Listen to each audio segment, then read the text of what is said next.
What's up guys, and welcome back to another episode of the Homegrown Career Mode. This is episode number 10, and we start today's episode off with some player training. As you can see, Cook getting another 3 slots, and after the latest batch of training, he's now up to a 67 overall, which means his growth since we promoted him is plus 10. He started off 57 overall, now 67 overall. Absolutely awesome, because again, Cook right now is the future of our centre-back position, and we need to get him good as quickly as possible, as right now we don't really have quality centre-backs here at Southampton. And also, I decided to redeem the edit player in Korea little option, if you will, from the catalogue. I know that people always ask me, every single career mode save I do, to untuck the youth player's shirt, and normally it does take me a while, but I always get around to it eventually, and in this career mode, no exception. And I also decided to edit Martin as well. Thought I'd give him a couple of wristbands too, just to vary up really his appearance. And I also changed the boot to the youth players as well, because this season, now I don't know if it's just a coincidence for me and all the youth players I promoted, but this season in this year's FIFA, for some reason, every youth player I promoted has always had the exact same boots. That was never an issue before. Normally you promote a youth player and they get a random boots. Could be generics or actual official boots, but for some reason this year, every time you promote an academy player, or at least I'm finding, they come out wearing the same generic EA boots. So frustrating, but they got some new boots anyway, and Martin changed appearance a little bit, because of course he scored the goal, the second goal in our win over Huddersfield in the last game in the last episode, and we're the only player with potential to be special at the academy right now. He is definitely the future of Southampton, so we need to be a little bit more distinguished, if you will,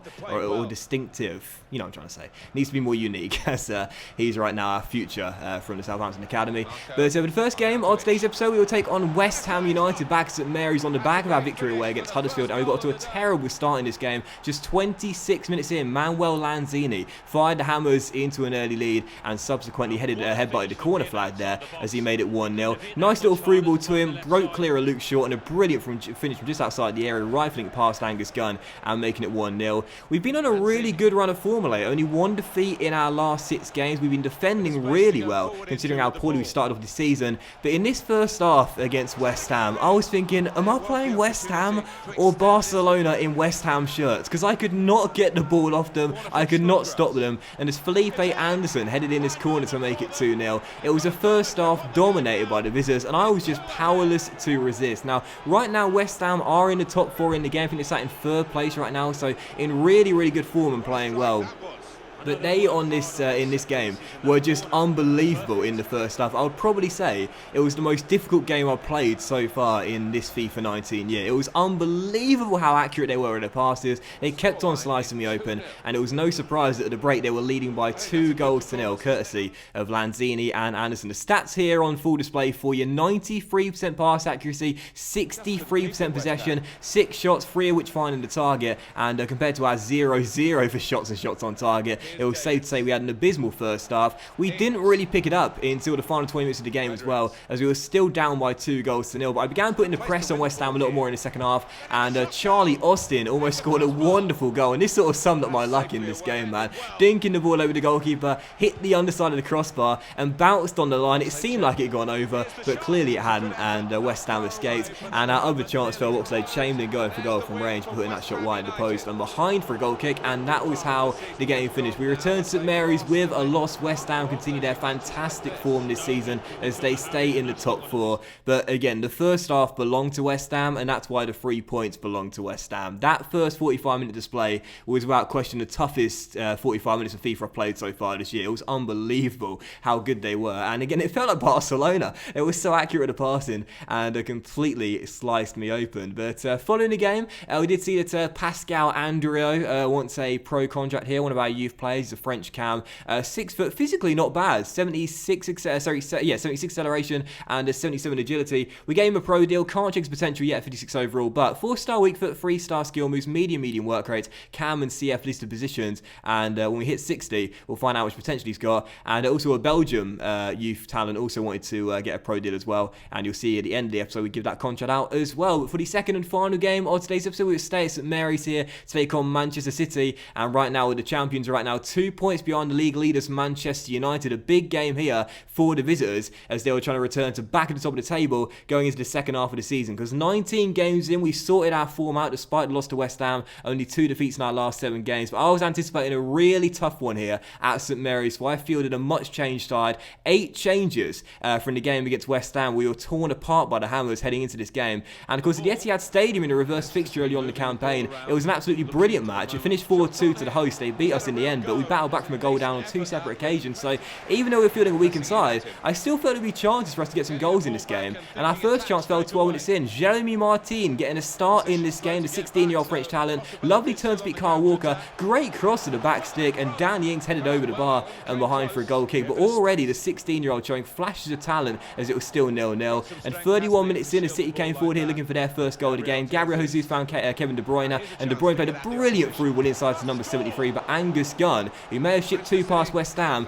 but he made a great save there, and he's been a brilliant instructor to the first team ever since we dropped Alex McCarthy. So big save there by the young shot stopper, as it was still goalless at the break. City have played better. We showed that we could have some chances if we really pushed the pace in the second half and looked to attack quickly. That was my goal in the second half. Just force the pace quickly. Don't retain possession. Just get the ball forward quickly on counter attacks. And as you can see, just 7 minutes after the restart, Sam Gallagher released Martin, who went through 1-on-1. And oh, I'm loving this kid already. Jeremy Martin with his 2nd goal in a Southampton shirt already. This was only his 3rd appearance, I believe, in a Saints shirt, or possibly 4th appearance, but already 2 goals for the season. He is looking the real deal. His 2nd goal in 2 games. Great ball by Sam Gallagher, who held it up well, and Martin smashed it home with the weaker right foot into the back of the net past Edison as we went in front by a goal to 0. So great finish by the kid, 1-0 to the Saints, and with 25 minutes to go, it could have been 2-0 as well. We kept the pressure on City. Harrison Reed crossed the block, but Sermon found Jamie Jackson even,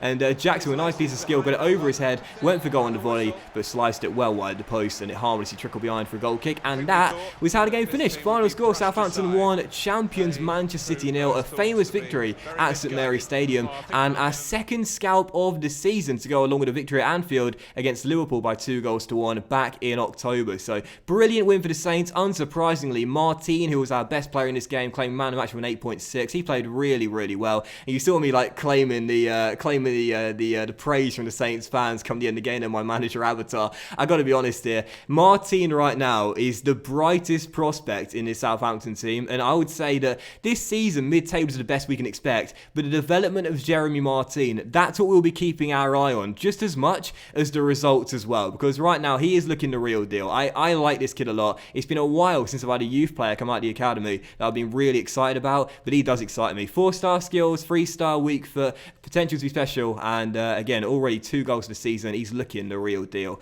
But following the game, we did have some scouting as well, 3 scout reports there, and also look at the academy as well. Thomas Blondal is still the one we're really excited for right now. Already plus 60 overall, great potential, but just 15 years old, so can't promote him yet. Imagine Martin on the left and Blondal on the right when they both hit their potential. Oh, that'll be fantastic. And also the January transfer window opened as well for the first time. Obviously the first time, the only time. The transfer window opened as well, and you can see we've got about 15 to 16 million pounds in our budget right now, but I'm not sure we'll sign anyone. This is our short list right now: Bale, Walcott, Chambers, McCarthy and Isgrove. We can only sign realistically 2 of those 3 players anyway, either Theo Walcott or Lloyd Isgrove, the most likely to come in if we are to make a signing in the January window. Bale is far too pricey for us in the first season. Obviously, we know that. He's probably a season 3, season 4 signing. And, of course, Chambers is out on loan, and McCarthy can't be sold as he's a new signing for Wickham. And also, we did give a contract to Alexander de Klerk, the Belgian midfielder we discussed earlier. CM, CDM are his list positions. Medium-low work rate with 4-star skill moves and 3-star weak foot. And again,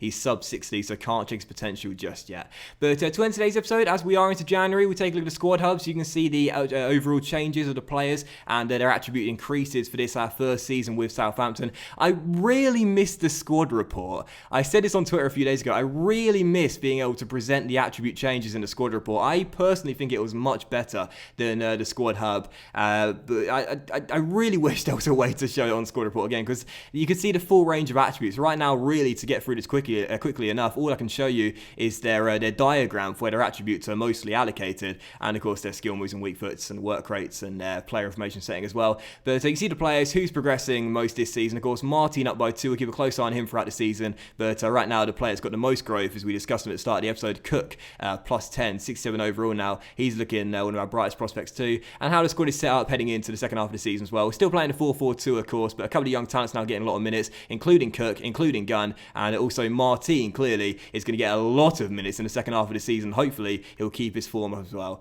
But the win in today's episode of the Homegrown Career Mode, guys. So big thank you for watching. I hope you have enjoyed it. And if you did enjoy today's episode, then please drop a like, as likes are, of course, very much appreciated. Have a fantastic weekend, guys. Much love to each and every single one of you. And I'll see you for the next episode of the Homegrown Career Mode very soon.